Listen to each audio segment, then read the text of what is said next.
করবেন। ভালোবাসা বাস্তবায়িত করতে গেলে 5টা জিনিসের প্রয়োজন। কটা কটা কটা? 5টা। কি কি শুনে নিন।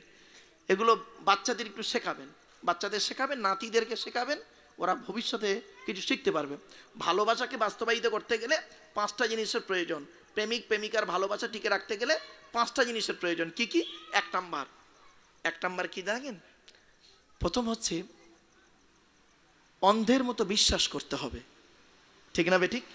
জাস্ট উদাহরণ দিচ্ছি বাবা, রাগ করবেন না, কেউ খারাপ সেন্স দেবেন না। প্রেমিক প্রেমিকার ভালোবাসা টিকে রাখতে গেলে একে অপরকে অন্ধের মতো বিশ্বাস করতে হবে। বিশ্বাসে যদি ত্রুটি হয় ও সংসার সুখের হবে না, আর বন্ধুত্ব থাকবেও না, বিশ্বাস হারালে। 1 নাম্বার।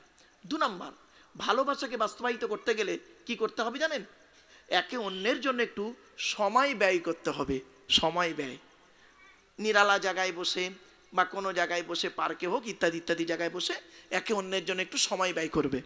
3 নাম্বার, ভালোবাসাকে বাস্তবায়িত করতে গেলে একে অপরের জন্য একটু শুকাতে হবে। শুকাতে হবে।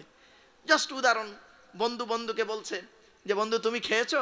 না আমি খাইনি, তুমি না আসা পর্যন্ত আমি খেতে পারছি না। তো বন্ধু মনে করলো আরে আমি না গেলে বন্ধু খাচ্ছে না, সে তাড়াতাড়ি আসবে ইত্যাদি। তাহলে শুকাতে হবে। 3 নাম্বার। 4 নাম্বার হলো বন্ধু বন্ধুর পরিচয়, প্রেমিক প্রেমিকার ভালোবাসা টিকে রাখতে গেলে কি করতে হবে? একে অন্যকে একটু গিফট পাঠাতে হবে। গিফট, হাদিয়া, হাদিয়া গিফট পাঠাতে হবে বিভিন্ন তারিখে, যাই হোক। 5 নাম্বার হলো প্রেমিক প্রেমিকার ভালোবাসা বা বন্ধু বন্ধুর ভালোবাসাকে বাস্তবায়ন করতে গেলে জীবনে একবার দেখা সাক্ষাৎ করতে হবে। ঠিক না বেঠিক? এই 5টা জিনিসের প্রয়োজন। শুনতে কেমন লাগলো এবার খুলে বলছি। আল্লাহ বলছেন, ওরে দুনিয়ার মানুষ, ওরে দুনিয়ার মানুষ, আমি আল্লাহ আমার সঙ্গে তোদের প্রেম ভালোবাসা টিকে রাখতে গেলে 5টা জিনিসের প্রয়োজন। 1 নাম্বার হলো আমাকে না দেখে না বুঝে না চিনে অন্ধের মতো বিশ্বাস করবি, আমার সঙ্গে তোদের ভালোবাসা রয়ে যাবে। আল্লাযীনা ইউমিনুনা বিল গায়বি, আল্লাহ বলছেন তারাই হলো মুত্তাকি, যারা আল্লাহকে না দেখে না বুঝে না চিনে অন্ধের মতো বিশ্বাস করেছে। জোরে বলুন সুবহানাল্লাহ। 2 নাম্বার কি বলেছিলাম? ভালোবাসাকে টিকে রাখতে গেলে কি করতে হবে? একে অন্যের জন্য একটু কি করতে হবে? সময় ব্যয় করতে হবে। আল্লাহ বলছে বান্দারে, এই পৃথিবীতে বাঁচতে গেলে, আমার সঙ্গে তোদের ভালোবাসা টিকে রাখতে গেলে কি করবি? আমার জন্য একটু সময় ব্যয় করবি। তবে সারাক্ষণ 24 ঘন্টা দিতে হবে না, দিনে 5 বার, ফজর জোহর আসর মাগরিব এশা, 10 মিনিট করে 24 ঘন্টায় 50টা মিনিট সময় দিবি। যেখানেই তুই সময় পাবি, নিরালা জায়গায় হোক আর সমাজের মাঝখানে হোক, আমার জন্য একটু সময় দিবি, অর্থাৎ নামাজটা আদায় করবি, আমার সঙ্গে তোদের ভালোবাসা টিকে থাকবে। 3 নাম্বার কি বলেছিলাম? ভালোবাসাকে বাস্তবায়িত করতে গেলে কি করতে হবে? একে অন্যের জন্য একটু শুকাতে হবে। আল্লাহ বলছে শোন, 12 মাসে বছর, 12 মাসে বছর, 11টা মাস পেট ভর্তি করে খাবি, আর একটা মাস সেই শবে সাদেক থেকে শুরু করে মাগরিবের আজান পর্যন্ত আমার জন্য একটু শুকিয়ে থাকবি, আমার জন্য একটু শুকাবি, তাহলে আমার সঙ্গে তোদের ভালোবাসাটা টিকে থাকবে। কিছু বুঝতে পারছেন কথা? 4 নাম্বার কি বলেছিলাম? ভালোবাসাকে বাস্তবায়িত করতে গেলে কি করতে হবে? একে অন্যের জন্য একটু গিফট পাঠাতে হবে। গিফট, হাদিয়া, হাদিয়া। আল্লাহ বলছে শোন, আমি আল্লাহ তোকে অর্থ দিয়েছি অনেক, শতকরা 2.5 টাকা জাকাত দিবি, গরিব ফকির এতিম মিসকিনদের দান খয়রাতগুলো করবি। আর শুধু তাই নয়, তুই আলাউ পোলাও করে খাচ্ছিস, পাশের গরিব ভাইটা ওরও একটু দান করবি। শুধু তাই নয়, 1 মাস রোজা রাখার পরে ঈদ উল ফিতরের নামাজ পড়তে যাওয়ার আগে গরিব ফকির এতিম মিসকিনদেরকে ফেতরাটা দিয়ে ওদের খুশি রাখবি। আমি আল্লাহ আমার সঙ্গে তোদের প্রেম ভালোবাসা টিকে থাকবে। 5 নাম্বার কি বলেছিলাম? ভালোবাসাকে বাস্তবায়িত করতে গেলে কি করতে হবে? জীবনে একবার দেখা করতে হবে। আমার রাসূল বলছেন, ওরে দুনিয়ার মানুষ, এই প্রথম 4টে কাজ যদি তোরা ঠিক মতো করিস, কিয়ামতের মাঠে আল্লাহর সঙ্গে তোদের দিদার হয়ে যাবে। আসুন, আল্লাহ বলছেন নবী, ইন্নামা তুনজিরুল্লাযীনা ইয়াখশাউনা রাব্বাহুম বিল গায়বি, নবী তুমি তাদেরকে ভয় দেখাও যারা আল্লাহকে ভয় করে। আমার বাপেরা, আল্লাহর ভয় করুন। পৃথিবীতে কোনো ব্যক্তি বস্তুর ভয় না করে আল্লাহর ভয় করুন। আর মুমিন ব্যক্তি একমাত্র আল্লাহকেই ভয় করে। ঠিক না বেঠিক? একমাত্র আল্লাহকে ভয় করে, অন্য কোনো ভয়, মৃত্যুর ভয় মুমিন করে না। মুমিন মরে একবার, কবার? মুমিন মরে একবার, আর মুনাফিক মরে শত শতবার। মুমিন মরে একবার আর মুনাফিক মরে শত শতবার। এই মুনাফিক শব্দটা এখন মুখ থেকে বেরোলো, বাবা একটু শুনে নিন, মুনাফিকের ব্যাখ্যাটা একটু করে দিই। মুনাফিক হলো 2 রকমের। কত রকম বাবা? 2 রকম। একটা হলো কি বিশ্বাসগত মুনাফিক, কার্যগত মুনাফিক। মুনাফিক ফিল ঈমান, আর মোনাফেক ফিল আমাল, বিশ্বাসের দিক থেকে মোনাফেক, এর অনেকগুলো ভাগ আছে। আর কাজের দিক থেকে, আমলের দিক থেকে মোনাফেক, আমলের দিক থেকে মোনাফেকের 5টা ভাগ। কটা? 5টা। কি কি? 1 নাম্বার, কথায় কথায় মিথ্যা কথা বলে যে লোক, ও লোকটা হলো মোনাফেক। 2 নাম্বার, ওয়াদা করলে খেলাপ করবে, ওই লোকটা হলো মোনাফেক। 3 নাম্বার, আমানতের খেয়ানত করবে যে, মোনাফেক। আচ্ছা বাপেরা, আমরা আমানত বলতে কি বুঝি? টাকা আমানত বুঝি না? শোনেন, আমানতের 5টা ভাগ। কটা? 5টা। কি কি? টাকা আমানত, জায়গা আমানত, ব্যক্তি আমানত, বস্তু আমানত, কথা আমানত। 5 রকম আমানত। শুধু ভাববেন না টাকা, টাকা দিয়ে আমানত না, আরো 5 রকম ভাগ আছে। একটা হলো টাকা আমানত, আমি কিছু টাকা এই ব্যক্তির কাছে রাখলাম, উনি করলেন কি? খেয়ানত করে দিলেন, টাকা আমানত খেয়ানত করলেন। এবার আসছি, আমি ওনার কাছে একটা বস্তু রাখলাম, উনি সেটাকে নষ্ট করে দিলেন, তাহলে বস্তু আমানত, খেয়ানত করলেন। আমি ওনার কাছে কিছু জায়গা, 2 কাঠা জায়গা কি 5 কাঠা জায়গা ওনার কাছে রাখলাম, উনি করলেন কি? নিজের নামে রেকর্ড করে নিলেন, জায়গা আমানতের খেয়ানত করলেন। এবার আসছি ব্যক্তি আমানত, আমার একটা বাচ্চাকে ওনার কাছে রাখলাম, উনি করলেন কি? সুযোগ বুঝে আমার সেই বাচ্চার সঙ্গে অক্রিয় কাজ করে পাপ কাজে লিপ্ত করে দিলেন, তাহলে ব্যক্তি আমানত। আমি একটা কথা ওনাকে বললাম, ভাই এই কথাটা আপনি রাখবেন, দ্বিতীয় কাউকে বলবেন না, আমানতটা রাখবেন। উনি করলেন কি? আমার সঙ্গে একটু তর্ক বিতর্ক ঝগড়া হয়েছে, উনি সেই কথাটাকে, গোপন কথাটাকে নিয়ে অন্যকে বলে দিলেন, কথা আমানত। দেখেছেন বাবা? এবার আসছি, তাহলে 1 নাম্বার হলো ওয়াদা করলে খেলাপ করবে, মিথ্যা কথা বলবে, ওয়াদা করলে খেলাপ করবে, আমানতের খেয়ানত করবে। 4 নাম্বারটা কি শুনে নিন, ঝগড়ার সময় যারা গালাগালি করে, ঝগড়ার সময় যারা গালাগালি করে তারা হলো মোনাফেক। ঝগড়ার সময় যারা গালাগালি করে, সে যেই শ্রেণীর লোক হতে পারে, পীর সাহেব, মলি সাহেব, মুফতি সাহেব, ইমাম সাহেব, দরবেশ সাহেব, যে সাহেব হতে পারে, ওসব দেখার দরকার নেই। ঝগড়ার সময় যে ব্যক্তি গালিগালাজ করে তারা হলো মোনাফেক। 5 নাম্বারটা কি জানেন? খুব মারাত্মক কথা, শাহাদাত কওলি জুর, যারা মিথ্যা সাক্ষী দেয় তারা হলো মোনাফেক। আমার বাপেরা, খবরদার মিথ্যা সাক্ষী দিতে যাবেন না, মিথ্যা সাক্ষী দেবেন না, কঠিন পাপ হবে আপনার। আপনি হয়তো দুনিয়াতে সাময়িক কিছু মজা পাবেন, কিন্তু জানবেন আপনাকে জাহান্নামের আগুনে জ্বলতে হবে, আর এর বদলা আপনাকে দিতে হবে জীবনে কোনো দিন। কারণ মিথ্যা সাক্ষী দেবেন না, সত্য সাক্ষী যদি দিতে পারেন 100% দেবেন, মিথ্যা সাক্ষী দেবেন না। মোনাফেকের নিদর্শন। আর মোনাফেক থাকবে কোথায়? জাহান্নামের সবথেকে নিকৃষ্ট জায়গা, ইন্নাল মুনাফিকিনা ফিদ দারকিল আসফালি মিনান নার। চলুন, তাই আল্লাহ পাক বললেন কি, নবী তুমি তাদেরকে ভয় দেখাও, আল্লাযীনা ইয়াখশাউনা রাব্বাহুম বিল গায়বি, যারা আল্লাহকে ভয় করে। তাই আমার বাপেরা, আল্লাহকে ভয় করুন, পৃথিবীর কোনো ব্যক্তি বস্তুকে ভয় না করি, চলুন আল্লাহকে ভয় করি। আর কি করবে? ইয়াখশাউনা রাব্বাহুম বিল গায়বি, যারা আল্লাহকে না দেখে না বুঝে কি করেছে? অন্ধের মতো বিশ্বাস করেছে, আল্লাহকে ভয় করেছে। আর শুধু আল্লাহকে ভয় করলে হবে না, সঙ্গে সঙ্গে কি করতে হবে? ওয়া আকামুস সালাত, নামাজ আদায় করতে হবে। জোরে বলুন সুবহানাল্লাহ। আমার বাপেরা, নামাজ কারোর জন্য মাপ নাই, এটা মনে রাখবেন। নামাজ এবং রোজা কারোর জন্য মাপ নাই, তবে বিশেষ ব্যক্তি, বিশেষ কারণ ছাড়া, এটা মাথায় রাখবেন। সামনে রমজান মাস আসছে, রোজার দিকে লক্ষ্য রাখুন। এরপরে আল্লাহ পাক বলছেন, ওমান তাযাক্কা ফাইন্নামা ইয়াতাযাক্কা লিনাফসিহি, যে ব্যক্তি পরিশুদ্ধ করেছে, পবিত্র করেছে, সে তার নফসকেই পবিত্র করেছে। আমার বাপেরা, আমাদের দেহে কি করি বলুন তো? আমরা সাবান দিয়ে ময়লা পরিষ্কার করি, তাই না? কাপড়ে ময়লা লাগলে সাবান দিয়ে পরিষ্কার করি, কিন্তু অন্তরে ময়লা লাগলে অন্তরটাকে কি করে পরিষ্কার করবেন? আল্লাহ নবী বলেছেন, লিকুল্লি শাইইন সাকালাতুন ওয়া সাকালাতুল কুলুবি যিকরিল্লাহ। রাসূল বললেন, পৃথিবীর প্রত্যেকটা বস্তু যদি খারাপ হয়ে যায়, তার সারাবার রাস্তা আছে। মানুষের অন্তর যখন খারাপ হয়ে যায়, মানুষের অন্তর কিভাবে খারাপ হয়? সুদ, ঘুষ, ব্যভিচার, নারী নির্যাতন, পাপ কাজ করে করে, হারাম খাবার খেয়ে খেয়ে, হারাম খাবার খেয়ে খেয়ে, পাপ কাজ করে করে অন্তরটা কি করে? ময়লা পড়ে যায়, ময়লা পড়ে যায়। এই অন্তরটাকে পরিষ্কার করার জন্য একটাই রাস্তা, আল্লাহর ভয়, আল্লাহর জিকির, আল্লাহর স্মরণ, আল্লাহর ইবাদত। জোরে বলুন সুবহানাল্লাহ। আল্লাহ রাসূল বলছেন, আলা ইন্না ফিল জাসাদি মুদগাতান ইদা সালুহাত সালুহাল জাসাদু কুল্লুহু ওয়া ইদা ফাসাদাল ফাসাদাল জাসাদু কুল্লুহু আলা ওয়া হিয়াল কলব। মানব দেহের মধ্যে একটা মাংসপিণ্ড আছে, ওই মাংসপিণ্ড যখন ভালো থাকে, সারা শরীরটা তখন ভালো থাকে। আর ওই মাংসপিণ্ড যখন খারাপ হয়ে যায়, সারা শরীরটা তখন খারাপ হয়ে যায়। ওই মাংসপিণ্ডটার নাম হলো অন্তর। অন্তর, কলব, অন্তর। বাবা, অন্তরটা পরিষ্কার করুন। অন্তরে জিলিপির প্যাঁচ রেখে বাইরে ধর্ম করছেন, হ্যাঁ? আপনি অন্তরে জিরিপিরি প্যাঁচ রেখে বাইরে নামাজ করছেন, রোজা করছেন আর ইবাদত করছেন, হ্যাঁ? আপনি কি জানেন কিয়ামতের মাঠে দুই ধরনের প্রশ্ন হবে? কয় ধরন? দুই ধরনের প্রশ্ন হবে। আজকে শুনে যান বাপেরা, কিয়ামতের মাঠে দুই ধরনের প্রশ্ন হবে। এক নম্বরটা কি? এক নম্বর হলো আল্লাহর তরফ থেকে প্রশ্ন। আল্লাহর তরফের প্রশ্ন কি? আল্লাহ বলবেন, এই তুই আমার উপরে 100% বিশ্বাস করেছিলিস, ঈমান এনেছিলিস? তো তখন বান্দা কি বলবে? আল্লাহ 100% তো ঈমান এনেছিলাম, কিন্তু কখনো কখনো 50% হয়ে গেছে। যাই হোক। রোজা রেখেছিলিস? আল্লাহ 40 বছর বয়স পর্যন্ত ঠিক মতো রাখিনি, বুড়ো বয়সে রেখেছিলাম। নামাজ পড়েছিলিস? আল্লাহ 40 বছর বয়স পর্যন্ত ঈদ বকরাইদটাই পড়েছিলাম, আর মাঝে মাঝে জুম্মাটা পড়তে যেতাম, তবে বুড়ো বয়সে একটাও ফাঁক দিইনি। ও, জাকাত দিয়েছিলিস? হ্যাঁ, গরিবদের দান করতাম।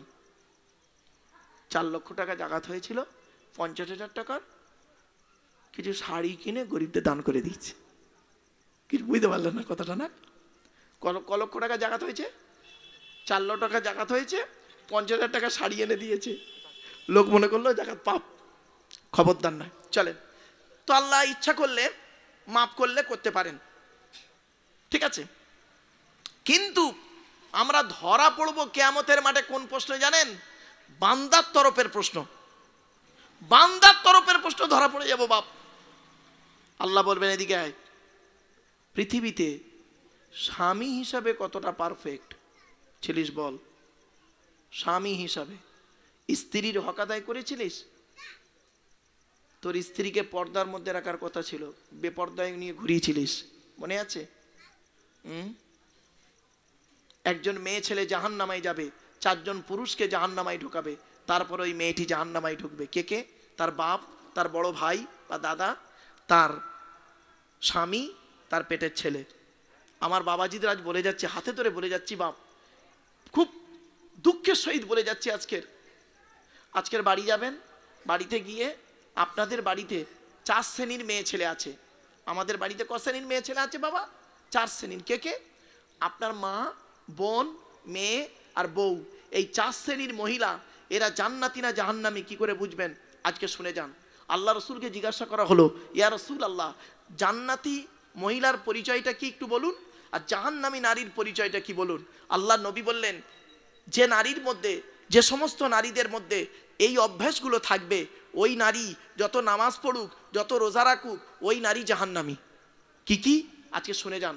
1 নম্বর নবীজি বললেন, ওই নারী জাহান্নামী, ওই মেয়ে ছেলে জাহান্নামী যে নারী তার স্বামীর সঙ্গে যখন কথা বলে মেজাজ দিয়ে কথা বলে। কি বলল? ওই নারী জাহান্নামী যে নারী তার স্বামীর সঙ্গে যখন কথা বলে মেজাজ দিয়ে কথা বলে। অনেক মেয়ে ছেলে আছে দেখবেন 5 ওয়াক্ত নামাজ পড়ে, রোজা রাখে, স্বামীর সঙ্গে ভালোভাবে কথা বলে না। গ্রামের সমস্ত লোকের সঙ্গে কথা বলে ভালোবাসায়, আর স্বামীর সঙ্গে কথা বললে মেজাজ গরম। শুনে রাখবেন, আল্লাহ রসুল বলেছেন, যে নারী স্বামীকে দেখতে পারে না, স্বামীর প্রতি অসন্তুষ্ট, স্বামীকে দেখতে পারে না, খিটখিটে মেজাজ দেখায়, যে নারী স্বামীর সঙ্গে মেজাজ দিয়ে কথা বলে, জানবে ওই নারীকে শয়তান ঘিরে ফেলেছে। শয়তান ঘিরে ফেলেছে। একটা নারীর জন্য আল্লাহ দেয়া নিয়ামত হলো তার স্বামী। আল্লাহ দেয়া নিয়ামত হলো তার স্বামী। বাবা, এই ওয়াজগুলো সাধারণত হয় না, তবে আমি বলে যাচ্ছি। 1 নম্বর হলো ওই নারী জাহান্নামী যে নারী তার স্বামীর সঙ্গে যখন কথা বলে মেজাজ দিয়ে কথা বলে।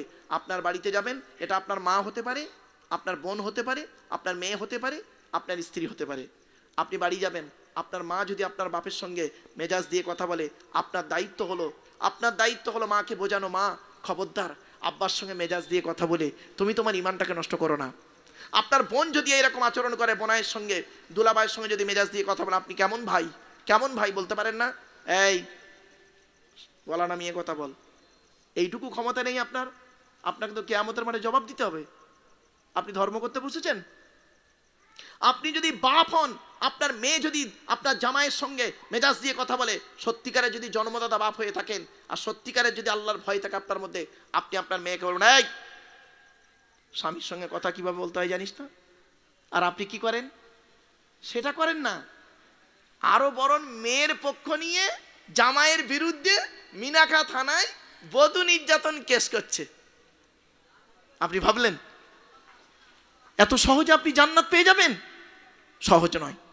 এবার আসছি 2 নাম্বার, ওই মেয়ে ছেলে জাহান্নামী যে মেয়ে ছেলে তার স্বামীর দুর্নাম বদনাম অন্যের কাছে করে বেড়ায়। 3 নাম্বার, ওই মেয়ে ছেলে জাহান্নামী যে মেয়ে ছেলে স্বামীর অবর্তমানে নিজের সতীত্বকে পরকীয়ায় লিপ্ত করে। ওই নারী জাহান্নামী যে নারী স্বামীর পরিবারের সঙ্গে খারাপ আচরণ করে। স্বামীর পরিবারকে, স্বামীর বাপ, স্বামীর মা, স্বামীর ভাই, স্বামীর বোন, এই স্বামীর পরিবারের সঙ্গে যে নারী খারাপ আচরণ করে ওই নারী জাহান্নামী, যত রোজা রাখুক, যত নামাজ পড়ুক।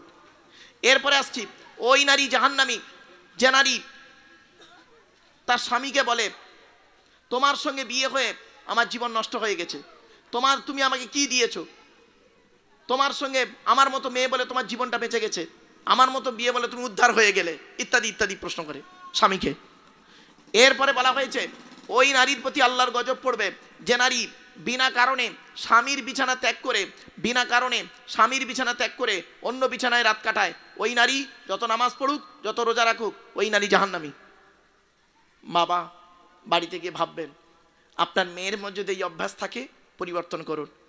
কিয়ামতের মাঠে আপনাকে ধরা হবে আপনি স্বামী হিসেবে কতটা পারফেক্ট। 2 নাম্বার ধরা হবে আপনি বাপ হিসেবে কতটা পারফেক্ট।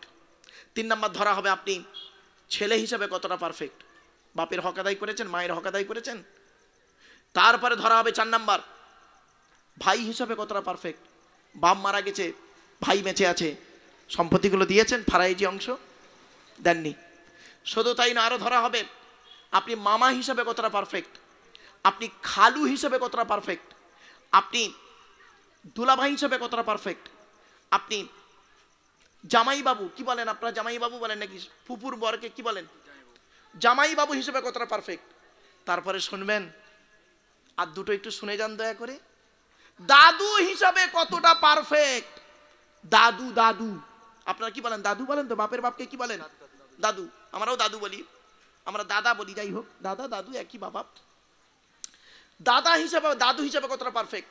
অনেক দাদু আছে দেখবেন বাপের 4টে ছেলে, বড় ছেলেটা ছেলেকে অত দেখে না, মেজর ছেলেটা একটু পয়সা টয়সা দেয় তো, তাকে একটু লজেন কিনে দেয়, খাবার খাওয়ায়। দাদু হওয়া খুব কঠিন, কিয়ামতের মাঠে আপনাকে ধরবে, আল্লাহ ধরবেন। তারপরে আসছি লাস্ট, নানা হিসাবে কতটা পারফেক্ট আপনি। আজকের বাড়িতে গিয়ে বালিশে মাথা দিয়ে এই চিন্তাটি করবেন, বাড়ি থেকে ভাববেন। চলুন, তাই আল্লাহ পাক বললেন ওমান তাযাক্কা ফাইন্নামা ইয়াতাযাক্কা লিনাফসিহি, যে ব্যক্তি পবিত্র করেছে সে তার নফসকেই পবিত্র করেছে। পবিত্র কাকে বলে? শুধু ওই সাবান দিয়ে ডলা না, এই জিনিসগুলোকে পরিবর্তন করুন। পাপ কাজ থেকে, হারাম খাবার বর্জন করুন, হালালকে গ্রহণ করুন, পাপ থেকে দূরে সরে থাকুন। একটা কথা বারে বারে বলছি, পাপ থেকে দূরে সরে থাকুন। মানুষের উপকার করতে না পারলে ক্ষতি করতে যাবেন না। এরপর আল্লাহ পাক বলছেন আল্লাহর কাছে ফিরে যেতে হবে, ওয়াইলাইহিল মাসির, ফিরে যেতে হবে, ওয়াইলাল্লাহিল মাসির। আল্লাহ পাক বলছেন আমার কাছে তোদের ফিরে আসতে হবে, পালাবার কোনো রাস্তা নাই। আল্লাহ পাক বলছেন কুল, নবী তুমি বলো, ইন্নাল মাউতাল্লাযী তাফিররুনা মিনহু, মরণ থেকে তোরা কোথায় পালাবি, ফাইন্নাহু মুলাকিকুম, মরণ তোদের আচানক গিয়ে ধরবে, বুঝতেও পারবি না। সুম্মা তুরাদ্দুনা ইলা আলিমিল গায়বি ওয়াশ শাহাদা, আর মৃত্যুর পরে আমি আল্লাহ আমার কাছে তোদের ফিরে আসতে হবে। আসার পরে কি করবো জানিস, ফায়ুনাব্বিউকুম বিমা কুনতুম তা'মালুন, পৃথিবীতে যা কাজগুলো করেছিস সব খবর তোদের দিয়ে দেবো। এরপরে আল্লাহ পাক বলছেন, শুনে নিন, আল্লাহ পাক বলছেন ওয়ামা ইয়াস্তাবিন আ'মা ওয়াল বাসীর, চোখওয়ালার অন্ধ দুটো এক হতে পারে না, ঠিক না বেঠিক? যাদের চোখ আছে তারা বুঝে নেবে, যাদের জ্ঞান আছে, বিবেক আছে, বুদ্ধি আছে, তারা বুঝে নেবে। আর যাদের চোখ নেই, অন্ধের মতো শুনেও না শোনার ভান করে চলে, ওরা হলো অন্ধ, ওদের কোনো দাম নেই। আল্লাহ পাক বললেন ওয়ামা ইয়াস্তাবিল আ'মা ওয়াল বাসীর, একটা কাফের আর মোমেন দুটো কোনোদিন এক হতে পারে না, ঠিক না বেঠিক? কাফের অস্বীকারী, আল্লাহর কোরআন নবীর হাদিসকে অস্বীকারী হলো কাফের, আল্লাহকে নবীকে অস্বীকারী হলো কাফের। সে আর যে আল্লাহ নবীকে বিশ্বাস করে দুটো এক হতে পারে না। তাই আল্লাহ বলছেন ওমা ইস্তাবিল আমা ওয়াল বাসীর, চোখওয়ালার অন্ধ দুটো এক নয়। চোখ কাদের আছে? মোমেনের হলো চোখ, মোমেন বিবেক বুদ্ধি দিয়ে কাজ করে। আর যাদের চোখ নেই, চোখ থাকতে অন্ধ, ও চোখের কোনো দাম নেই। চলুন, ওয়ালা যুলুমাতু ওয়ালা নূর, অন্ধকার আর আলো দুটো এক নয়, অন্ধকার আর আলো দুটো কোনোদিন এক নয়। এরপর আল্লাহ পাক বলছেন ওয়ালা জিল্লু ওয়ালাল হারুর, ছায়া আর রৌদ্র দুটো এক নয়। তারপর আল্লাহ পাক কি বলছেন, ওয়ামা ইয়াস্তাবিল আহিয়াউ ওয়ালাল আমওয়াত, মৃত আর জীবিত দুটো এক নয়। কতগুলো উদাহরণ দিল দেখুন। এক নম্বর উদাহরণ দিল চোখওয়ালা আর অন্ধ এক নয়। আর একটা উদাহরণ দিচ্ছে আল্লাহ পাক, আলো আর অন্ধকার এক নয়। আর একটা উদাহরণ দিচ্ছে আল্লাহ পাক, কি রৌদ্র আর ছায়া দুটো এক নয়। আর একটা উদাহরণ দিচ্ছে আল্লাহ বলছেন ওমা ইস্তাবিল আহিয়াউ ওয়ালাল আমওয়াত, জীবিত আর মৃত এক নয়। ভাবতে পেরেছেন? এই জীবিত আর মৃত সম্পর্কে ছোট্ট একটা কথা বলে দিচ্ছি, শুনে নিন, রাগ করবেন না কেউ। আল্লাহ রাসূল বলছেন মাসালুল লাযী ইয়াযকুরু রাব্বাহু ওয়াল্লাযী লা ইয়াযকুরু রাব্বাহু মাসালুল হাইয়্যি ওয়াল মাইয়্যিত। আল্লাহ রাসূল বলেছেন যে ব্যক্তি আল্লাহর জিকির করে, আল্লাহর আরাধনা উপাসনা করে, আল্লাহকে বিশ্বাস করে, সে হলো যে সেই ব্যক্তি। আর যে ব্যক্তি আল্লাহর আরাধনা উপাসনা করে না, ওই ব্যক্তি দুটো এক হতে পারে? দুটো এক নয়। যে আল্লাহর জিকির আরাধনা উপাসনা বিশ্বাস করলো ও হলো জীবিত ব্যক্তি, আর যে ব্যক্তি আল্লাহর আরাধনা উপাসনা করলো না ও হলো মৃত ব্যক্তি। তাই আল্লাহ পাক বললেন ওমা ইস্তাবিল আহিয়াউ ওয়ালাল আমওয়াত, আল্লাহ পাক বলছেন চোখ ওই জীবিত আর মৃত ব্যক্তি এক নয়। এরপর আল্লাহ পাক বলছেন ইন্নাল্লাহ ইসমাউ মান ইয়াশা, নিশ্চয়ই আল্লাহ যাকে চায় তাকে শোনায়। ওমা আনতা বিমুসমিম মান ফিল কুবুর, হে নবী আপনি শোনাতে পারবেন না যে কবরে শায়িত আছে। কবরে যে ব্যক্তি শুয়ে আছে তাকে আপনি শোনাতে পারবেন না যতক্ষণ না আমি আল্লাহ আপনাকে অনুমতিটা দিই।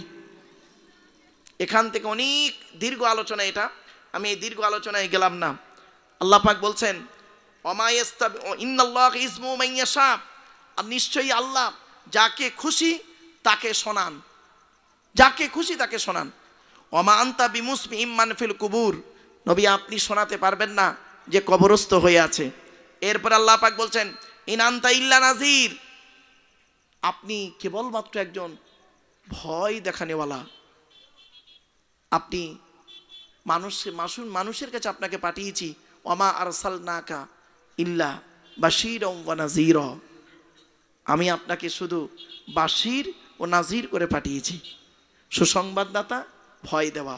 জাহান্নামার ভয় দেখাবেন, জান্নাতের সুসংবাদ দেবেন, এজন্যই আমি আল্লাহ আপনাকে পাঠিয়েছি।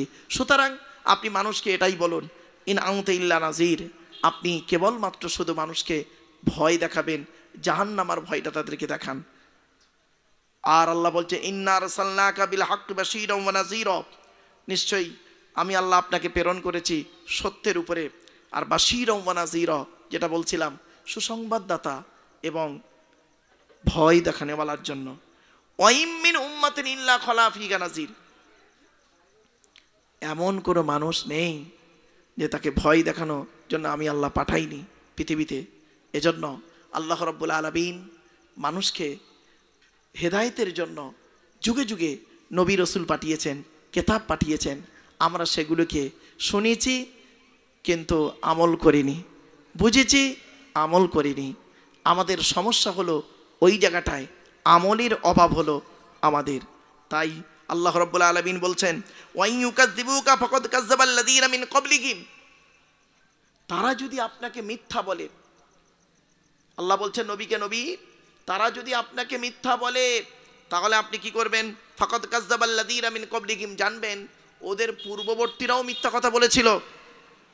জাআতুহুম রাসূলুহুম বিল বায়্যিনাত, তাদের কাছে এসেছিল আল্লাহর তরফ থেকে, তাদের কাছে এসেছিল রসুল আল্লাহর তরফ থেকে এবং দলিল নিয়ে এসেছিল। প্রত্যেকটা নবী রসুল তারা এসেছেন দলিল নিয়ে, যাকে আল্লাহ পাক যে কিতাব দিয়ে পাঠিয়েছেন সেই কিতাব নিয়ে তারা এসে বলেছিল একটাই কথা, ইন্নী লাকুম রাসূলুন আমিন, আমি হলাম সত্যবাদী রসুল। ফাত্তাকুল্লাহা ওয়া আতিউন, তোমরা আল্লাহকে ভয় করো, আমাকে অনুসরণ করো। প্রত্যেকটা নবী রসুল বলেছেন ইন্নী লাকুম রাসূলুন আমিন, আমি হলাম সত্যবাদী রসুল। মানুষদের কাছে এসে বলেছেন ইন্নী লাকুম রাসূলুন আমিন, আমি হলাম সত্যবাদী রসুল। ফাত্তাকুল্লাহা ওয়া আতিউন, তোমরা আমাকে ভয় করো, মানে আল্লাহকে ভয় করো, আমাকে অনুসরণ করো। কিন্তু দুঃখের বিষয় তারা আল্লাহকেও ভয় করেনি, আর রসুলদেরকে অনুসরণ করেনি, নবীদেরকে অনুসরণ করেনি, বরং উল্টে নবীদের সঙ্গে খারাপ আচরণ করে কাউকে মেরে দিয়েছে, কারোর প্রতি অত্যাচার করেছে, বিভিন্ন দিকের অত্যাচার করেছে। সেই জন্য আল্লাহ রাব্বুল আলামিন করেছেন কি, তাদের উপরে আল্লাহর তরফ থেকে গজব এসে গেছে, আর আসবে, চিন্তার কোনো কারণ নেই। তাই আল্লাহ পাক বললেন তাদের কাছে অবিজুবুরি অবিল কিতাবিল মুনির, ছোট ছোট সহিফা এসেছে আর প্রকাশ্য কেতাব এসেছে। এই জুবুর শব্দটা এসেছে, জুবুর শব্দের অর্থ হলো ছোট ছোট কেতাব, ছোট ছোট সহিফা, আর কিতাবুল মুনির হচ্ছে প্রকাশ্য দীপ্তময় কেতাব তাদের কাছে এসেছে। আল্লাহ পাক বলছেন সুম্মা খসদুল্লাযীনা কাফারু ফাকাইফা কানা নাকির, আমি আল্লাহ ধরেছি তাদেরকে যারা কুফরি করেছে, আমার কেতাবকে অস্বীকার করেছে, তাদের অবস্থা কেমন ছিল নবী একবার লক্ষ্য করে দেখুন। এরপরে আল্লাহ পাক বলছেন বান্দা লক্ষ্য করো, আলাম তারা আন্নাল্লাহা আনজালা মিনাস সামাই মাআন, হে পৃথিবীর, একটা রুকু শেষ করলাম, এরপরে পরের রুকু হচ্ছে আল্লাহ রাব্বুল আলামিন বলছেন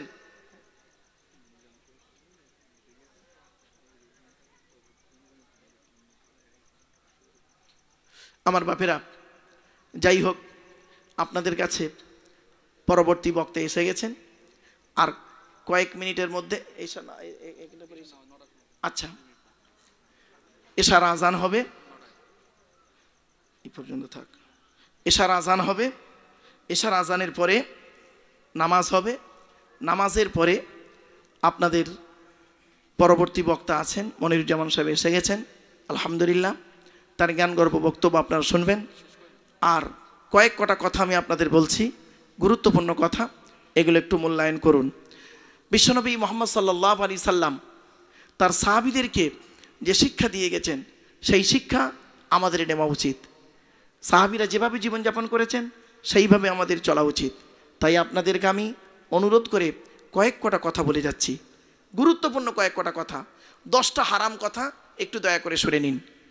যে 10টা হারাম কথা, যে 10টা হারাম জিনিস হযরতে আদম আলাইহিস সালামের উপরে নাজিল হয়েছিল এবং আখিরি নবী মুহাম্মদ সাল্লাল্লাহু আলাইহি সাল্লামের উপরে নাজিল হয়েছে।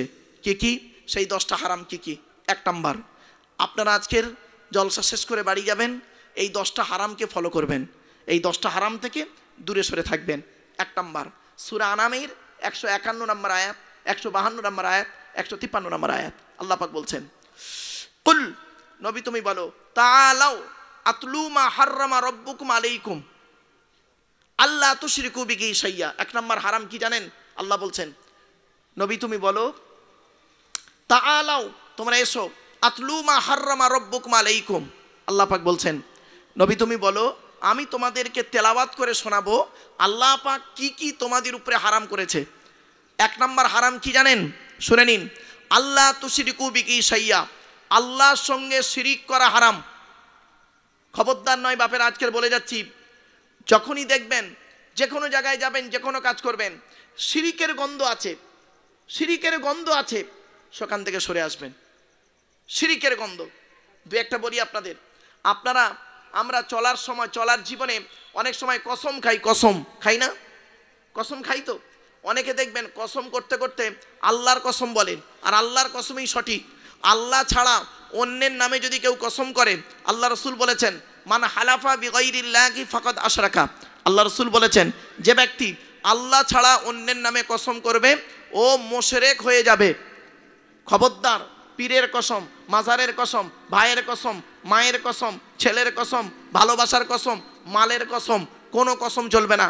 কসম যখন করবেন আল্লাহর কসম করবেন, এটা মাথায় থাকবে। আর কসম করে যদি ভেঙে ফেলেন, কসমের কাফারা আপনাকে দিতে হবে। কসমের কাফারা কি? 10টা ফকির খাওয়াতে হবে, অথবা 10টা ফকিরকে কাপড় দান করতে হবে, অথবা একটা গোলাম আজাদ করতে হবে, অথবা 3টে রোজা রাখতে হবে। কসম করলে হবে না বাপ, কসম করে ভেঙে ফেললে কিন্তু বিপদ। চলুন, তো 1 নাম্বার হলো শিরিক থেকে দূরে সরে থাকবেন। শিরিক খুব কঠিন পাপ কাজ। আল্লাহ পাক সকলের গুনাহ মাফ করলে করতে পারেন। ইন্নাল্লাহা লা ইয়াগফিরু আন ইউশরাকা বিহি, আল্লাহ পাক বলছেন ওয়া ইয়াগফিরু মা দুনা যালিকা লিমান ইয়াশা। আল্লাহ পাক শিরককারীর গুনাহ মাফ করবে না। অন্য গুনাহ মাফ করলে করতে পারেন, কিন্তু শিরককারীর গুনাহ মাফ করবে না। বাপেরা, বারে বারে বলছি, শিরিক থেকে দূরে সরে থাকুন। 1 নাম্বার। 2 নাম্বার হারাম কাজ কি? অবিল ওয়ালিদাইনি ইহসানা, পিতামাতার অবাধ্য হবেন না। পিতামাতার অবাধ্য হওয়া, পিতামাতার গালিগালাজ করা, পিতামাতার অত্যাচার করা হলো হারাম, হারাম, হারাম। তাই আল্লাহ পাক বললেন অবিল ওয়ালিদাইনি ইহসানা। আর আপনাদেরকে বলে যাচ্ছে, এই আয়াতের তাফসীর থেকে বহু আয়াত বেরিয়ে আসবে। আল্লাহ পাক বলেছেন, ইয়াসআলুনাকা মাযা ইউনফিকুন কুল মা আনফাকতুম মিন খায়রিন ফালিল ওয়ালিদাইনি ওয়াল আকরাবিন। আল্লাহ পাক বললেন, নবী তোমাকে ওরা প্রশ্ন করছে টাকা পয়সা কোথায় ব্যয় করলে আল্লাহ খুশি হবে, নবী তুমি বলে দাও কুল মা আনফাকতুম মিন খায়রিন ফালিল ওয়ালিদাইনি ওয়াল আকরাবিন। নবী তুমি বলে দাও টাকা পয়সা সর্বপ্রথম তোমাদের বুড়ো বুড়ি বাম্মার পিছনে ব্যয় করবে, আল্লাহ খুশি হয়ে যাবে। জোরে বলুন সুবহানাল্লাহ। একটা কথা আপনাদের বলি, আপনারা যখন ঈদের সময়, সামনে ঈদ আসছে, ঈদের সময় মায়ের জন্য শাড়ি কেনেন, মায়ের শাড়ি কিনেছেন 1000 টাকা, আর শাশুড়ির শাড়িটা কিনলেন 3000 টাকা। আপনার স্ত্রী যদি আল্লাহওয়ালা হয়ে থাকে, সত্যিকারের জান্নাতি নারী হয়ে থাকে, সে আপনাকে এই কথাটাই বলবে যে আমার মায়ের শাড়িটা, তোমার মায়ের শাড়িটা নিলে 1000 টাকা, আর আমার মায়ের শাড়িটা নিয়ে 3000 টাকা। তো এইটা উঁচু নিচু না করে তুমি তো এক কাজ করতে পারতে, দুটো মিলে তো 4000 টাকা হয়, তো 2000 টাকা করে দুটো শাড়ি নিতে পারতে, একই শাড়ি নিতে পারতে, একই কোম্পানির দুটো শাড়ি, কালারটা আলাদা করতে পারতে। এরকম কোনো বৌমা বলেছে বলে মনে হয় না, তাই না? হ্যাঁ। আরো বৌমারা কি বলে জানেন? বৌমারা বলে আমার মা না এর থেকে আরো ফাইন শাড়ি পরে। কি ফাইন পরে জানি, বলে লাভ নেই। সারা জীবন মোটা খদ্দর পরে আর জামাইয়ের পাল্লায় পরে একদম ভালো শাড়ি পরছে। খবরদার নয় বাপ, বাস্তবটাই বললাম। কথাটা হয়তো শুনতে হাসি লাগলো, কিন্তু না। এজন্য পিতামাতা থেকে পিতামাতার সেবা যত্ন করবেন। ছোট্ট একটা উদাহরণ দিচ্ছি। শ্বশুর কোনোদিন বাপ হতে পারে না, শ্বশুর কোনোদিন বাপ হতে পারে না, শাশুড়ি কোনোদিন মা হতে পারে না। শুনে রেখে দিন, শ্বশুর তোমার বাপ হয়েছে 20 বছর পরে তার মেয়ে দেওয়ার কারণে, আর তোমার বাপ হয়েছে যেদিন তুমি মায়ের পেটে এসেছিলে সেই দিন থেকে। তোমার মা হয়েছে যেদিন তুমি মায়ের পেটে এসেছিলে সেই দিন থেকে। মনে রাখবেন, সন্তান যখন মায়ের পেটের ভিতরে লাথি মারে, মা তখন আনন্দে হেসে ফেলে। আর ওই সন্তান যখন পৃথিবীর মুখ দেখে কারোর কথা শুনে মার গায়ে লাথি মারে, মায়ের চোখ ফেটে পানি পড়ে। দুটোই লাথি, একটা ছিল পেটের ভেতরে লাথি, একটা হলো পেটের বাইরে লাথি। খবরদার বাম্মাকে কোনোদিন কাঁদাবেন না। ইন্নাল জান্নাতা তাহতা আকদামিল উম্মাহাত। রাসূল বললেন, ছেলেমেয়েরা তোমাদের জান্নাত হলো তোমাদের বাপ আর মায়ের পায়ের তলায়। জোরে বলুন সুবহানাল্লাহ। তাহলে 2 নম্বর হারাম, পিতামাতার সঙ্গে খারাপ আচরণ করা হারাম। 3 নম্বর হারামটা কি জানেন? খুব ইম্পর্টেন্ট। লা তাকতুলু আওলাদাকুম মিন ইমলাক। আল্লাহ বলছেন, তোমরা তোমাদের সন্তানদেরকে দারিদ্রতার কারণে হত্যা করো না। অনেক ব্যক্তি আছে সন্তান নেবে না বলে ট্যাবলেট খাইয়ে বা বিভিন্ন কারণে সন্তানদের পেটে এসে গেছে, ব্যাস 499 টাকা দামের ট্যাবলেট খাইয়ে বাচ্চা মেরে দিল। হারাম, খবরদার নয়, কঠিন হারাম। সন্তান হত্যা করবেন না। যে এসেছে আলহামদুলিল্লাহ, সে তার রেজেক নিয়ে আল্লাহ পাক তাকে পাঠিয়েছে, আপনি তার অত চিন্তা টেনশন করেন কেন? আপনি তো এটা, এই বিশ্বাসটাই তো আল্লাহ, আপনার ভরসাটা তো আল্লাহর উপরে নেই। সুতরাং যে সন্তান এসেছে তাকে কোনোদিন দারিদ্রতার কারণে মেরে দেবেন না। আল্লাহ পাক বলছেন, ওয়াইজাল মাউউদাতু সুইলাত বিআইয়ি যামবিন কুতিলাত। ওই সমস্ত মৃত সন্তানদেরকে আমি আল্লাহ কিয়ামতের মাঠে জীবিত করে জিজ্ঞাসা করব, বিআইয়ি যামবিন কুতিলাত, কোন অন্যায়ের কারণে তোমাদের পিতামাতা তোমাদের হত্যা করেছিল। খবরদার নয়, সন্তান হত্যা করেছেন যারা, বিয়ের আগে তো সন্তান হত্যা অনেকে করেছেন। এই ভ্যালেন্টাইন্স ডে কালকের গেছে, কটা যে পাপ কাজ হয়েছে একমাত্র আল্লাহ ভালো জানে। তবে আল্লাহ পাকের রহমত হয়েছে, এই বছরে 2025 সালে ভ্যালেন্টাইন্স ডেটা ছিল শবে বরাতের রাত। সুতরাং মাইনাস+ মতো হয়ে গেছে, তাই না? মাইনাস+। তো যাই হোক, আমার মাধ্যমিক পরীক্ষা ছিল, আলেম ফাজের আমার মাধ্যমিক, এই জন্য মোটামুটি পাপের দিকে ছেলেমেয়ের একটু কমেই গেছে, এটা আমার ধারণা। চলুন, তো 3 নম্বর হারাম কাজটা কি? সন্তান হত্যা করা হলো হারাম। যে কোনো কারণে সন্তান হত্যা থেকে দূরে সরে থাকবেন। 4 নম্বর হারাম কাজ কি? আল্লাহ পাক বললেন, লা তাকরাবুল ফাওয়াহিশা মা যগারা মিনহা ওয়া মা বাতান। প্রকাশ্য পাপ কাজে ধারে বাড়ে যেও না। আচ্ছা, প্রকাশ্য পাপ কাজগুলো কি আপনারা জানেন? সুদ খাওয়া, মদ খাওয়া ইত্যাদি। আর গোপনে পাপ কাজগুলো কি এটাও আপনারা জানেন। আপনি কি পাপ করেছেন আপনিই জানেন। এখানে যে বসে আছেন, মনে রাখবেন এর যে কত বড় মূল্য, কত বড় মূল্য আপনি নিজেই বুঝতে পারছেন না। আল্লাহ রসুল বলেছেন, এই যে চেয়ে বসে আছেন সন্ধ্যে, এই রাত 9টার সময়, আল্লাহ রসুল বলছে 3 ব্যক্তির চোখ জাহান্নামের আগুন হারাম।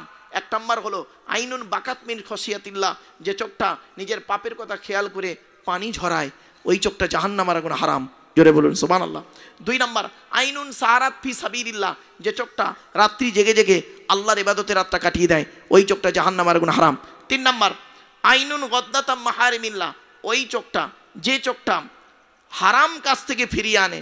বাবাজিদের বলে যাচ্ছি, মুরব্বীদের বলে যাচ্ছি এবং যুবকদের বলে যাচ্ছি, মা বোনদের বলছি, হারাম কাজ থেকে চোখটাকে ফিরিয়ে আনুন। তাই আল্লাহ পাক বললেন লা তাকরাবুল ফাওয়াহিশা মা যহরা মিনহা ওয়া মা বাতান, প্রকাশ্য পাপ কাজ করা তো দূরের কথা, পাপ কাজের ধারে বাড়েও যেও না। 5 নম্বর হারামটা কি? লা তাকতুলুন নাফসাল্লাতী হারামাল্লাহু ইল্লা বিল হাক্কি, আল্লাহ পাক বলছেন অন্যায়ভাবে মানুষ হত্যা করা চলবে না, হারাম। অন্যায়ভাবে মানুষ হত্যা করা হারাম। আল্লাহ পাক বলেছেন মান কতালা নাফসাম বিগাইরি নাফসিন আও ফাসাদিন ফিল আরদি ফাকান্নামা কতালান নাস জামিয়া ওয়া মান আহইয়াহা ফাকান্নামা আহইয়ান নাস জামিয়া। আল্লাহ পাক বলেছেন যে ব্যক্তি অন্যায়ভাবে কোনো মানুষকে হত্যা করে সে যেন সমগ্র মানব জাতিকে হত্যা করলো, আর যে ব্যক্তি হকের উপরে একটা মানুষের জীবন বাঁচালো সে যেন সমগ্র মানব জাতির জীবন বাঁচালো। জোরে বলুন, ভাবতে পেরেছেন? এরপর আসছি 6 নম্বর হারামটা কি? লা তাকরাবু মাল আল ইয়াতীমি ইল্লা বিল্লাতী হিয়া আহসান। আল্লাহ পাক বলছেন হাত্তা ইয়াবলুগা আশুদ্দা। আল্লাহ বলছেন খবরদার কখনোই এতিমের মালের ধারে বাড়ে যাবেন না, এতিমের মাল খাবেন না, এতিমের নামে চাঁদা তুলে নিয়ে খেয়ে নেবেন না। কত ব্যক্তি আছে এতিম বাচ্চাদের নামে মাদ্রাসা মসজিদের নামে চাঁদা তুলে নিজের গাড়ি বাড়ি বিল্ডিং করে নেয়। খবরদার নয় বাপ, এটা হারাম কাজ। আল্লাহ বলছেন লা তাকরাবু মাল আল ইয়াতীমি ইল্লা বিল্লাতী হিয়া আহসান হাত্তা ইয়াবলুগা আশুদ্দা। এতিম যতক্ষণ না সে প্রাপ্তবয়স্ক হচ্ছে তার অনুমতি ছাড়া তার হক খাওয়াটা হলো হারাম। এতিমের মাল ভক্ষণ করবেন না। অনেক মানুষকে দেখা যায় যে বাপ মারা গিয়ে যে চাচা বেঁচে আছে সন্তানদের টাকার জায়গা জমিগুলো নিজের নামে রেকর্ড করে নিয়ে বসে আছে, খবরদার এটা করবেন না। 6 নম্বর হারাম। 7 নম্বর হারামটা কি? আউফুল কাইলা ওয়াল মিজানা বিল কিসতি লা নুকাল্লিফু নাফসান ইল্লা মুসাআহা। আল্লাহ পাক বলছেন ওজনে কোনোদিন কম দেবেন না, মা আব্বা ওজন করতে গিয়ে কম দেবেন না। অনেক দোকানদার আছে তারা মানুষকে ঠকায়, ঠকাতে গিয়ে কি করে সে মনে করে আমি মানুষকে ঠকিয়েছি লাভবান হয়েছি। আল্লাহ বলে বোকা, তুমি ঠকিয়েছো, তোমাকেও ঠিক ঠকতে হবে। ওয়াইলুল লিল মুতাফফিফিন আল্লাযীনা ইযা ইক্তালু আলান নাস ইস্তাওফুন। খবরদার ওজনে কম দেবেন না, যারা ওজনে কম দেয় তাদের প্রতি আল্লাহর গজব। খবরদার ওজনে কোনোদিন কম দেবেন না, ঠকিয়ে ব্যবসা করবেন না। ব্যবসা যখন করবেন হালাল ব্যবসা করবেন, সঠিক ব্যবসা করবেন এবং ন্যায়ভাবে ব্যবসা করবেন, আল্লাহ আপনার বরকত দেবে। এরপর আল্লাহ পাক বলছেন ওয়াইজা কুলতুম ফাদিলু ওয়ালাউ কানা যা কুরবা। আল্লাহ পাক বলছেন যখন তুমি কথা বলবে ন্যায্য কথা বলবে, যদিও তোমার আত্মীয় হয়। তোমার বাপ অন্যায় করেছে আর তুমি বলবো আমার বাপ ন্যায় করেছে, এটা কোনোদিন মোমেনের পরিচয় নয়। অন্যায় অন্যায়, ন্যায় ন্যায়। তোমার মা যদি অন্যায় করে অন্যায়, তোমার শাশুড়ি যদি অন্যায় করে অন্যায়, স্ত্রী যদি অন্যায় করে অন্যায়, মেয়ে যদি অন্যায় করে অন্যায়। নিজের বেলা অন্যায় নয় আর পরের বেলা অন্যায়, এটা করো না। আল্লাহ পাক বলছেন ওয়াইজা কুলতুম ফাদিলু ওয়ালাউ কানা যা কুরবা। যখন তুমি কথা বলবে ন্যায্য কথা বলবে, সেটা তোমার নিজের ব্যক্তি হোক বা অন্য ব্যক্তি হোক, ওটা দেখতে যাবেন না। আজকের এই জায়গাটায় আমরা দাঁড়িয়ে না অনেক উল্টোপাল্টা বিচার করতে গিয়ে ভালো মানুষগুলোকে জেল খাটিয়ে মেরেছি আর নিরপরাধ মানুষগুলোকে জেল খাটিয়ে মেরেছি, অপরাধীদেরকে আমরা বাইরে ছেড়ে রেখেছি। ঠিক না ঠিক? আজকের এই আয়াতটার যে কত মূল্য, এর ব্যাপক আলোচনা। এজন্য আপনাদের বলে যাচ্ছি আল্লাহ বলছেন ওয়াইজা কুলতুম ফাদিলু ওয়ালাউ কানা যা কুরবা। আল্লাহ বলছেন তুমি যখন কথা বলবে ন্যায্য কথা বলবে। মনে রাখবেন 1 ঘন্টা ন্যায় বিচার করা 60 বছর ইবাদতের সমতুল্য। যারা বলেন সুবহানাল্লাহ। ন্যায় বিচার করতে শিখুন। ন্যায় বিচার শুধু খালি কোর্টে হয় না, ন্যায় বিচার করতে গেলে আপনার সংসারটাই বড় কোর্ট। আপনার সংসারটা হলো পরিবারটা বড় কোর্ট। আপনি ন্যায় বিচার করতে শিখুন। স্ত্রীর সঙ্গে ন্যায় বিচার করুন, বৌমার সঙ্গে ন্যায় বিচার করুন, মেয়ের সঙ্গে ন্যায় বিচার করুন, ছেলের সঙ্গে ন্যায় বিচার করুন, নিজেকে ন্যায় বিচার করুন। ন্যায় বিচারটা খুব মারাত্মক জিনিস। ওয়াইজা কুলতুম ফাদিলু ওয়ালাউ কানা যা কুরবা অবিয়াখদিল্লাহি আউফু। ওয়াদা করলে খেলাপ করবেন না, ভঙ্গ করবেন না, ওয়াদাটাকে পূর্ণ করবেন। অবিয়াখদিল্লাহি আউফু। এরপরে লাস্ট আল্লাহ পাক বলছেন এইগুলো করার পরে আল্লাহ পাক বলছেন যে তরিকায় তুমি থাকছো এই কাজগুলো করার পর আল্লাহ রসুল বলছেন, আল্লাহ রসুলকে আল্লাহ পাক বলে দিলেন নবী তুমি বলে দাও ওয়ান্না হাদা সিরাতি মুস্তাকিমান ফাত্তাবিউহু ওয়ালা তাত্তাবিউস সুবুলা ফাতাফাররাকা বিকুম আন সাবিলি। আল্লাহ পাক বলছেন যে এই রাস্তাটাই হলো, এই কথাগুলোই হলো সঠিক রাস্তা, সঠিক পথ। সুতরাং এই সঠিক পথটাকে অনুসরণ করো। আল্লাহর পথ, রসুলের পথ, কোরআনের পথ, হাদিসের পথ, এজমা কিয়াসের পথ, আইম্মা হজরতদের পথ, আউলিয়া ইকরামদের পথ, এই পথগুলোকে আপনি অনুসরণ করুন। একে অপরের প্রতি ভালোবাসা, ভক্তি, শ্রদ্ধা, সম্মান রাখবেন। আসুন আমরা একটু মুক্তাসার একটু দোয়া করব। এই দোয়ার পরে আজান হবে, আজানের পরে নামাজ হবে, নামাজের পরে বন্ধুবর্গ হযরত মাওলানা মুফতি শাইখুল হাদিস মনিরুজ্জামান সাহেব এসে গেছেন, তিনি আলোচনা করবেন। এই টাইমটা ওনারই ছিল, ওনার টাইমটা আমি নিয়েছিলাম বাপ। আর এমনি শারীরিক দিক থেকে আমি খুব অসুস্থ বাপ, প্রচণ্ড অসুস্থ। আল্লাহর কাছে দোয়া করেন আল্লাহ যে কটা দিন বাঁচিয়ে রাখেন, যেন ঈমান নিয়ে থাকতে পারি, ঈমান নিয়ে কবরে যেতে পারি। আসুন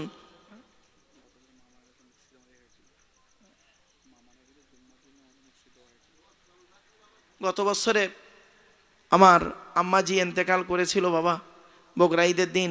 আমি আপনাদের মতো পিতামাতা হারা সন্তান। 2019 সালে অক্টোবরের 3 তারিখ শুক্রবার 5:30টার সময় আমি আমার বাপকে হারিয়েছি। আর 2023 সালে জুন মাসের 28 তারিখ বৃহস্পতিবার 11:30টার সময় বকরা ঈদের দিন আমি আমার মাকে হারিয়েছি।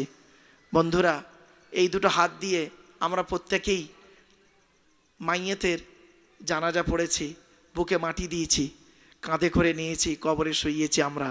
কিন্তু কোনোদিন ভাবিনি আমাদের কি জানাজা হবে আদৌ, আমাদের কি লাশ পাওয়া যাবে, গোসল দেবে, কোথায় কি অবস্থায় মৃত্যু হবে কেউ জানি না। তবে ঈমান নিয়ে যেন আমরা কবরে যেতে পারি, ঈমান নিয়ে যেন থাকতে পারি। বাবা আসুন একটু মুক্তাসার মোনাজাত করব। আল্লাহুম্মা আমিন। রব্বানা যালামনা আনফুসানা ওয়া ইল্লাম তাগফির লানা ওয়া তারহামনা লানাকুনান্না মিনাল খাসিরিন। রব্বি জিদনি ইলমা রব্বিরহামহুমা কামা রব্বায়ানি সগীরা।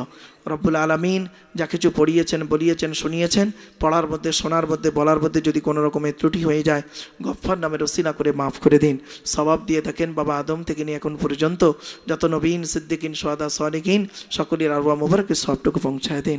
রব্বুল আলামিন এই কোরআনুল কারীমের মাহফিলকে কবুল করে নিন। বক্তা, শ্রোতা, সভাপতি, সেক্রেটারি, কেশিয়ার কমিটি, আল্লাহ হালাল মাল থেকে তাবারুক সবগুলোকে আল্লাহ আপনি কবুল করে নিন। আল্লাহ আমাদের অনেকের আত্মীয়রা কবরস্থ হয়ে আছে, সকলে জিন্দিগির গোরাজাবকে মাফ করে দিন। বাপ মা, ভাই বোন, দাদা দাদি, নানা নানি, খালা খালু, ফুপা ফুপু, মামা মামি, শ্বশুর শাশুড়ি, স্বামী স্ত্রী, ছেলে মেয়ে কবরস্থ হয়ে আছে, গোরাজাবকে মাফ করে দিন। আল্লাহ যারা হায়াতে আছেন তাদের সেবা করার তৌফিক দান করুন। আল্লাহ আমাদের সকলের ঋণ থেকে মুক্তি করে দিন, কন্যাদায়কে দূর করে দিন, সুপাত্র মেলায় দিন। চাষাবাদ, রুজি রোজগার, ব্যবসা বাণিজ্য, কাজ কারবারে বরকত দান করুন।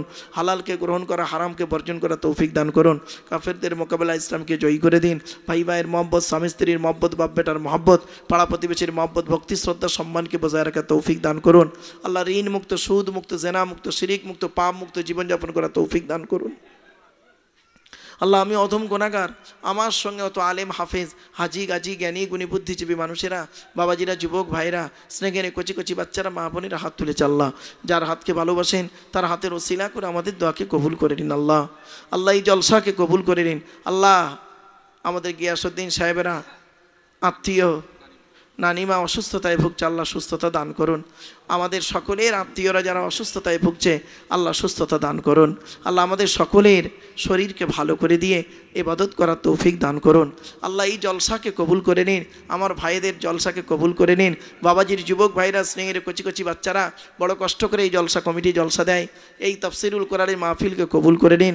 আল্লাহ আমার মিডিয়া ভাইরা এসেছে বড় কষ্ট করে, মেহনত করে, আল্লাহ তাদের সততার মধ্যে মিডিয়াগিরি করে আল্লাহ তাদের জীবনযাপন করার তৌফিক দান করুন। আল্লাহ ওগো দয়াময়, দুনিয়াতে যে কদিন বাঁচিয়ে রাখবেন ঈমান নিয়ে থাকার, ঈমান নিয়ে চলার, ঈমান নিয়ে কবরে যাওয়ার তৌফিক দান করুন। সুবহানা রাব্বিকা রাব্বিল ইজ্জাতি আম্মা ইয়াসিফুন ওয়া সালামুন আলাল মুরসালিন ওয়ালহামদুলিল্লাহি রাব্বিল আলামিন ওয়া জাআলা আখিরা কালামিনা ইনদাল মাউতি লা ইলাহা ইল্লাল্লাহু মুহাম্মাদুর রাসূলুল্লাহ। বাপেরা, বাবা আগামী বছর ইনশাআল্লাহ আল্লাহ যদি আমার বাঁচিয়ে রাখে আগামী বছর এশার পরেই উঠবো ইনশাআল্লাহ। বাকি আলোচনা হবে বাপ। আজকের এবছর আমি ওই ফুরফুরা শরীফে একই দিনে পড়েছে বাবা, এই জন্য আমি আপনাদের কাছে ক্ষমা প্রার্থী, আমি একটু আগে নিয়ে ফেলেছি বাপ। আসসালামু আলাইকুম। আর বলুন না রে ভাই, বলুন না, 1 টাকাই বেরোবে। 2 টাকা একটা 2 টাকাই বেরোবে, 2 টাকার ডাইস থেকে 1 টাকা বেরোবে না কখনোই। আল্লাহ বলছে বান্দা দেখ, একবার লক্ষ্য করে দেখ, তোর বাপ আর মা, তোর একটা বাপ একটা মা, একটা বাপ আর একটা মা থেকে 5টা ভাই বোন হলি, 5টা 5 রকম দেখতে, কারোর সঙ্গে কারোর কোনো মিল নেই। বান্দা একবার লক্ষ্য কর, ওই আমার এই সৃষ্টিগুলো ভাবতে ভাবতে আমি আল্লাহ, আমাকে একবার আল্লাহ বলে ডাক, আমি আল্লাহ তোর ডাকে সাড়া দেব।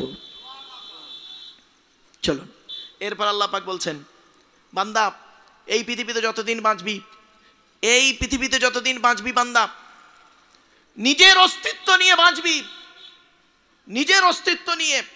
আমি আল্লাহ তোর দেহের মধ্যে সব কিছু দিয়েছি, তোর বিবেক বুদ্ধি, চোখ কান নাক হাত পা মুখ চলন বলন কথন সব দিয়েছি। অতএব তুই অন্যের ভরসা কেন করিস রে? তুই অন্যের ভরসা করিস কেন? তোকে আমি দিয়েছি, তুই একজনই ভরসা করবি, সে হলো আমি আল্লাহ আমার। এজন্য আমাদের উচিত প্রত্যেকটা কাজে ভরসা করা কার উপরে? আল্লাহর উপরে। আমাদের ধারণা হয়েছিল কি জানেন? এই জ্বলন্ত প্রমাণ দেখুন। প্রথমে আপনার কি বলবো, মৌলানা গিয়াসউদ্দিন সাহেব আমাকে বলছে, হুজুর এই 6টার সময় যদি ওঠেন, 6:30টায় যদি ওঠেন লোকজন হবে না। দেখুন দেখুন আল্লাহ কত লোক দিয়েছে। আল্লাহর কোরআনের ভালোবাসা এসেছেন। কোরআনের ভালোবাসা এশার নামাজের পরেও হয় না, আর মগরিবের নামাজের আগে হয় না, পরে হয় না। কোরআনের ভালোবাসা যখনই আল্লাহ পাক চাইবেন তখনই জড়ো করে দেবেন। জোরে বলুন, ভাবতে পেরেছেন? চলুন এবার আসছি। আচ্ছা বাপেরা, আপনারা আপনাদের ছেলে মেয়েদের ভালোবাসেন না? ভাই বলুন না। স্ত্রীকে ভালোবাসেন, ভাই বোনকে ভালোবাসেন, প্রতিবেশীর ভালোবাসেন। আচ্ছা আপনাদের এই ভালোবাসাটা কি চিরস্থায়ী? চিরস্থায়ী নয়। কিয়ামতের মাঠে আপনাদের উপকার করতে পারবে কেউ? কেউ কারোর উপকার করতে পারবে না। কোরআনে আছে, আসছে পরে আয়াতটা, ভাবতে পারবেন না। আল্লাহ পাক বলছেন কিয়ামতের মাঠে যখন বিচার হবে, বিচারের দিবসে কি হবে জানেন? আমি একটা কোর্টের উকিলকে আমি প্রশ্ন করেছিলাম যে আপনি কি করে মানুষকে বোঝাবেন যে কোর্টে বিচার হয় কিরকম? বিচারকটা বসে থাকে এক জায়গায়, তাই তো?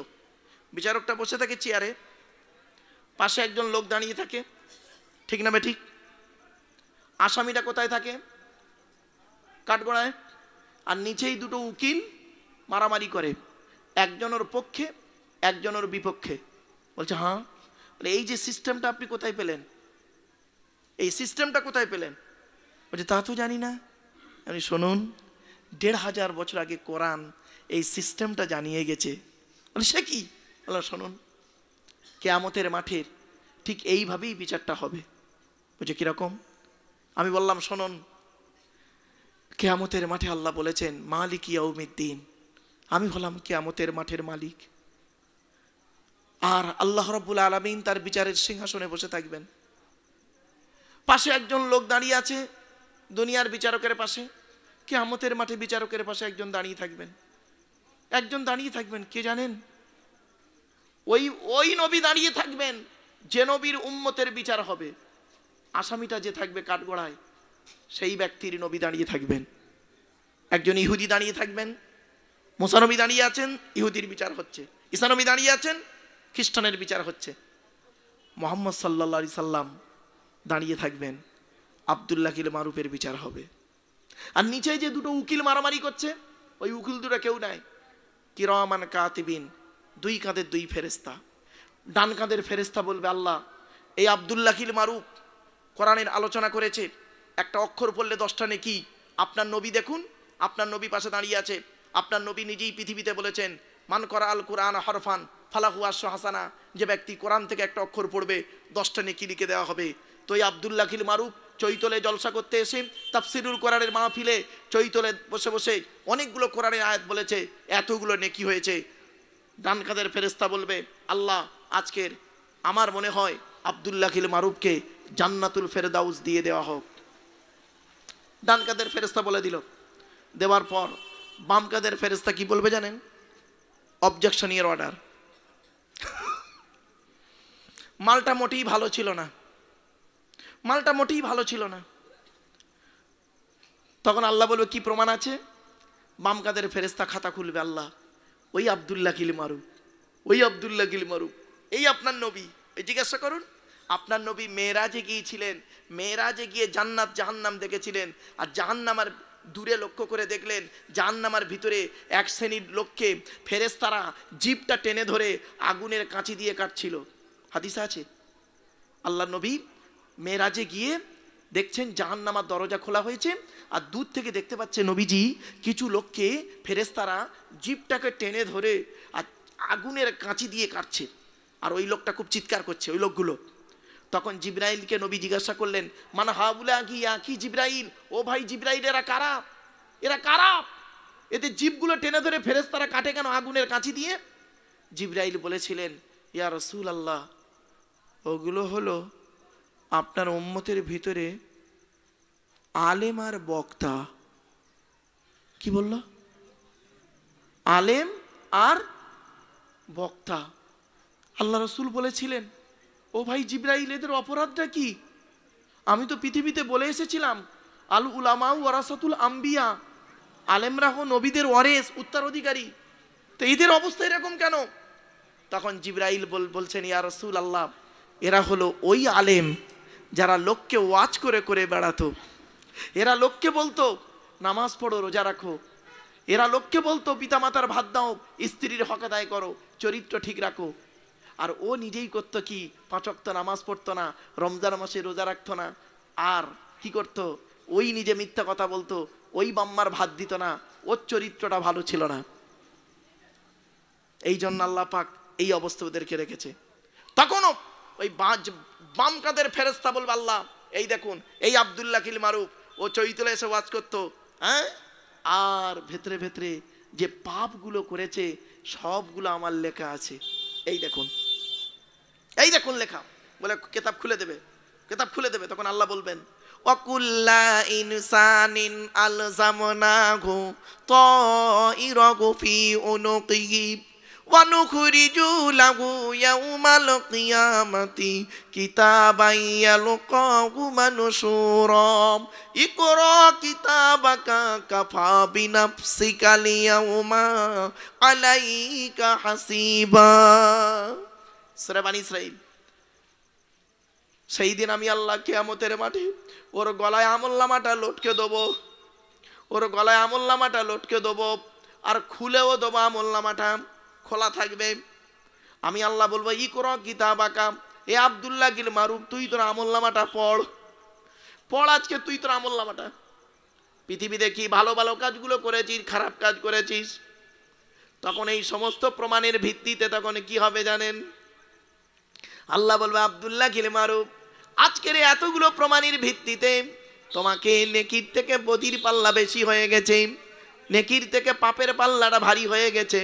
তোমার ঠিকানা হলো আমার ঘোষণা অনুযায়ী, ফাআম্মা মান সাকুলাত মাওয়াজিনুহু ফাহুয়া ফি ঈশাতির রাদিয়া ওয়া আম্মা মান খাফফাত মাওয়াজিনুহু ফাউম্মুহু হাবিয়া ওয়া মা আদরাকা মা হিয়া নারুন হামিয়া। সেই দিন যার নেকির পাল্লা ভারী হবে তার ঠিকানা হবে জান্নাত, যার নেকির পাল্লা হালকা হবে তার ঠিকানা হবে হাবিয়া নামক জাহান্নাম। সেই দিন বন্ধুরে, বাপ তার ছেলের উপকার করতে পারবে না, ভাই তার বোনের উপকার করতে পারবে না। তাই কোরআনে আল্লাহ পাক বললেন, ইয়াউমা ইয়াফিরুল মারউ মিন আখিহি ওয়া উম্মিহি ওয়া আবিহি ওয়া সাহিবাতিহি ওয়া বানি লিকুল্লি মিরইম মিনহুম ইয়াউমা ইদিন শাআনুন ইউগনি। সেই দিন বাপ তার ছেলে থেকে চলে যাবে, ছেলে তার বাপ থেকে চলে যাবে, ভাই তার বোন থেকে চলে যাবে, কেউ কারোর আপন হবে না। তাই আল্লাহ পাক বলছে, ওরে সেই দিনে কেউ কারোর উপকার করতে পারবে না, একের বোঝা অপরে বহন করবে না। তাই কোরআন বলছে, ওয়ালা তাজিরু ওয়াজিরাতুন বিজরা উখরা ওয়া ইন তাদউ মুসকালাতুন ইলা হিমলিহা লা ইউহমাল মিনহু শাইয়ুন ওয়ালাউ কানা যা কুরবা।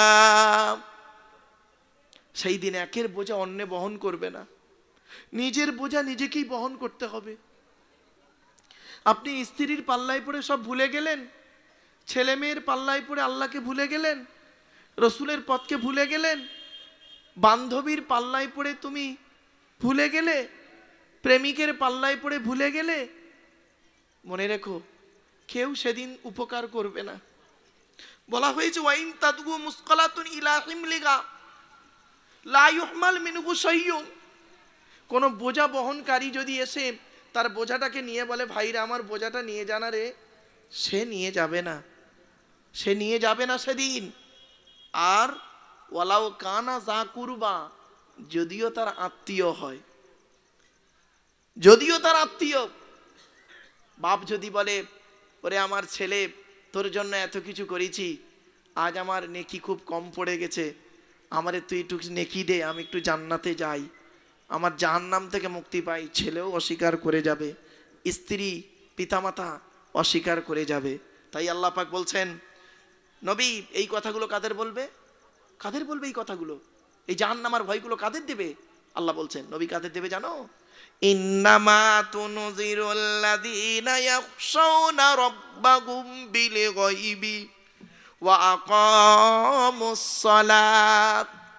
এই কথাগুলো নবী তাদেরকে বলো, ইন্নামা তুনজিরুল্লাযীনা, নিশ্চয়ই আপনি ভয় প্রদর্শনকারী। কাদের ভয় দেখাবেন? আল্লাযীনা ইয়াখশাউনা রাব্বাহুম, যারা তাদের রবকে আল্লাহকে ভয় করে, বিল গায়বি, না দেখে, না দেখে আল্লাহকে ভয় করেছেন। অনেক মানুষ বলে দেখে ইবাদত করছি, আল্লাহ বলছে না তুই না দেখে আমাকে বিশ্বাস কর। ছোট্ট একটা উদাহরণ দিচ্ছি, রাগ করবেন না, কেউ খারাপ সেন্স নেবেন না, দয়া করে।